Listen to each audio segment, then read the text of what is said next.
CJ Roy ಆತ್ಮಹತ್ಯೆ ಪ್ರಚೋದನೆಗೆ ಸಾಕ್ಷಿನೇ ಸಿಗಲಿಲ್ವಾ? ಒತ್ತಡಕ್ಕೆ ಆತ್ಮಹತ್ಯೆ ಮಾಡಿಕೊಂಡಿಲ್ಲ ಅನ್ನೋದು ಎಸ್ಐಟಿ ಲೆಕ್ಕಾಚಾರ. ಉದ್ಯಮಿ ಸಿಜೆ ರಾಯ್ ಆತ್ಮಹತ್ಯೆಗೆ ಕಾರಣ ಏನು ಎನ್ನುವುದರ ಬಗ್ಗೆ ತನಿಖೆಯಾಗ್ತಾ ಇದ್ದಾಗ ಆತ್ಮಹತ್ಯೆಗೆ ಪ್ರಚೋದನೆ ಏನು ಅನ್ನೋದಕ್ಕೆ ಯಾವುದೇ ಸಾಕ್ಷಿ ಸಿಕ್ಕಿಲ್ಲ, ಪತ್ತೆಯಾಗಿಲ್ಲ. ಯಾವುದೇ ವ್ಯಕ್ತಿ, ಯಾವುದೇ ಸಂಸ್ಥೆ ಪ್ರಚೋದನೆ ಕೊಟ್ಟಿರೋದ್ರ ಬಗ್ಗೆ ಪತ್ತೆಯಿಲ್ಲ. ಐಟಿ ಅಧಿಕಾರಿಗಳ ಕಿರುಕುಳಕ್ಕೆ ಆತ್ಮಹತ್ಯೆ ಅಂತ ಹೇಳಿ ಆರೋಪ ಕೇಳಿಬಂದಿತ್ತು. ಆದರೆ ಈ ಆರೋಪಕ್ಕೆ ಪೂರಕವಾದ ಯಾವುದೇ ಸಾಕ್ಷ್ಯಗಳು ಕೂಡ ಲಭ್ಯ ಆಗಿಲ್ಲ. ಹಾಗಿದ್ರೆ ಸಿಜೆ ರಾಯ್ ಆತ್ಮಹತ್ಯೆ ಅಂತ ನಿರ್ಧಾರಕ್ಕೆ ಯಾಕೆ ಬಂದ್ರು? ಅದಕ್ಕೆ ಪ್ರಚೋದನೆ ಕೊಟ್ಟದ್ದು ಯಾರು? ಇನ್ನೂ ಪ್ರಶ್ನೆಯಾಗಿ ಉಳಿದಿದೆ. ಎಸ್ಐಟಿ ತನಿಖೆಯನ್ನು ತೀವ್ರಗೊಳಿಸಿದೆ.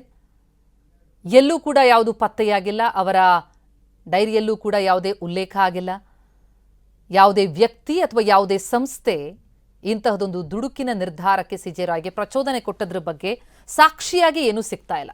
ಅವರು ಮಾನಸಿಕ ಸಮಸ್ಯೆಗೆ ಕೌನ್ಸಿಲಿಂಗ್ ಅನ್ನು ಪಡೆದಿದ್ದಾರೆ. ಅದರ ಬಗ್ಗೆ ಮಾಹಿತಿಗಳು ಲಭ್ಯ ಆಗ್ತಾ ಇದೆ. ಯಾರದ್ದೋ ಒತ್ತಡಕ್ಕೆ ಅವರು ಆತ್ಮಹತ್ಯೆ ಅನ್ನೋದ್ರ ಬಗ್ಗೆ ಏನೂ ಪೂರಕ ಸಾಕ್ಷಿಗಳು ಎಲ್ಲೂ ಪತ್ತೆಯಾಗಿಲ್ಲ. ಐಟಿ ವಿಚಾರಣೆಯನ್ನ ನಡೆಸ್ತಾ ಇತ್ತು. ಅದಕ್ಕೆ ಬೇಸತ್ತು ಆತ್ಮಹತ್ಯೆ ಮಾಡಿಕೊಂಡ್ರೆ ಅಂಥದ್ದೊಂದು ಆರೋಪ ಆಕ್ಷೇಪಗಳು ಕೇಳಿಬಂದವು. ಆದರೆ ಆರೋಪ ಮಾಡಿದಷ್ಟಕ್ಕೆ ಅದಕ್ಕೆ ಸಾಕ್ಷಿಗಳು ಬೇಕಲ್ಲ, ಪೂರಕ ಸಾಕ್ಷಿಗಳು ಎಲ್ಲೂ ಕೂಡ ಲಭ್ಯ ಆಗಿಲ್ಲ. ಸಿಜೆ ರಾಯ್ ಅವರ ಡೈರಿ ಅಲ್ಲೂ ಕೂಡ ಈ ಪ್ರಚೋದನೆ ಬಗ್ಗೆ ಏನೂ ಉಲ್ಲೇಖ ಆಗಿಲ್ಲ. ಈ ಬಗ್ಗೆ ಡೀಟೇಲ್ಸ್ ಪಡೆಯೋಣ. ನಮ್ಮ ಪ್ರತಿನಿಧಿ ಪ್ರಜ್ವಲ್ ಈಗ ಸಂಪರ್ಕದಲ್ಲಿದ್ದಾರೆ. ಪ್ರಜ್ವಲ್, ಸಿಜೆ ರಾಯ್ ಆತ್ಮಹತ್ಯೆಗೆ ಏನ್ ಕಾರಣ? ಸಾಕಷ್ಟು ಆರೋಪ ಆಕ್ಷೇಪಗಳು ಕೇಳಿ ಬಂದಿದ್ವು, ಆದ್ರೆ ಯಾವುದಕ್ಕೂ ಉತ್ತರ ಸಿಕ್ತಿಲ್ವಾ? ಪ್ರಚೋದನೆ ಎಲ್ಲಿಂದ ಬಂತು ಅನ್ನೋದ್ರ ಬಗ್ಗೆ ಉತ್ತರ ಹುಡುಕ ಹೊರಟಂತಹ ತನಿಖಾ ಸಂಸ್ಥೆ ಸಿಕ್ಕಿದ್ದೇನು ಅಂತ? ಪ್ರತಿಮಾ, ಪ್ರಮುಖವಾಗಿ ಇಲ್ಲಿ ಇದ್ದಿದ್ದಂತ ಎರಡು ಪಾರ್ಟ್ ಏನಪ್ಪಾ ಅಂತ ಅಂದ್ರೆ, ಒಂದು ಇದು UDR ಆಗಿ ರಿಜಿಸ್ಟರ್ ಮಾಡ್ಕೊಂತಾರೆ. ಮೊದಲನೇದಾಗಿ ಅಂದ್ರೆ ಅನ್ಯಾಚುರಲ್ ಡೆತ್ ಅಂತ, ಅಸಹಜ ಸಾವು ಅಂತ ರಿಜಿಸ್ಟರ್ ಮಾಡ್ಕೊಂತಾರೆ. ಇದನ್ನ FIR ಆಗಿ ಕನ್ವರ್ಟ್ ಮಾಡುವಂತ ಅನಿವಾರ್ಯತೆ ಇದೆ ಅನ್ನೋ ಲೆಕ್ಕಾಚಾರದಲ್ಲಿ ಇತ್ತು ಫ್ಯಾಮಿಲಿ ಅವರು. ಯಾಕಂತಂದ್ರೆ ಐಟಿ ಅವರ ಕಿರುಕುಳಕ್ಕೆ ಸಿಜೆ ರಾಯ್ ಅವರು ಸತ್ತೋದ್ರು. ಹೀಗಾಗಿ ಐಟಿ ಅಧಿಕಾರಿಗಳ ವಿರುದ್ಧವಾಗಿ ಪ್ರಕರಣವನ್ನ ದಾಖಲು ಮಾಡ್ಕೊಂಡು ತನಿಖೆಯನ್ನ ನಡೆಸಬೇಕು ಅಂತ.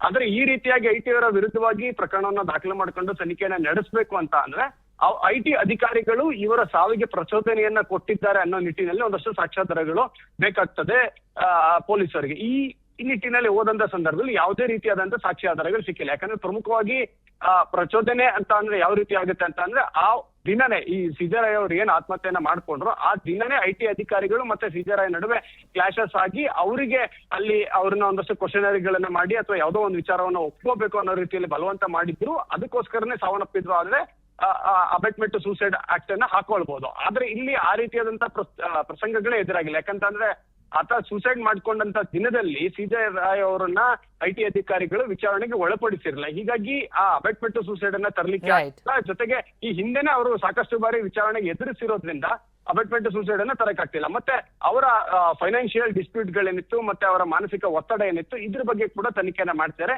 ಸೋ ಫಾರ್ ಇದೊಂದು UDR ಆಗಿ ಉಳ್ಕೊಂಡಿದೆ. Thank you Prajwal.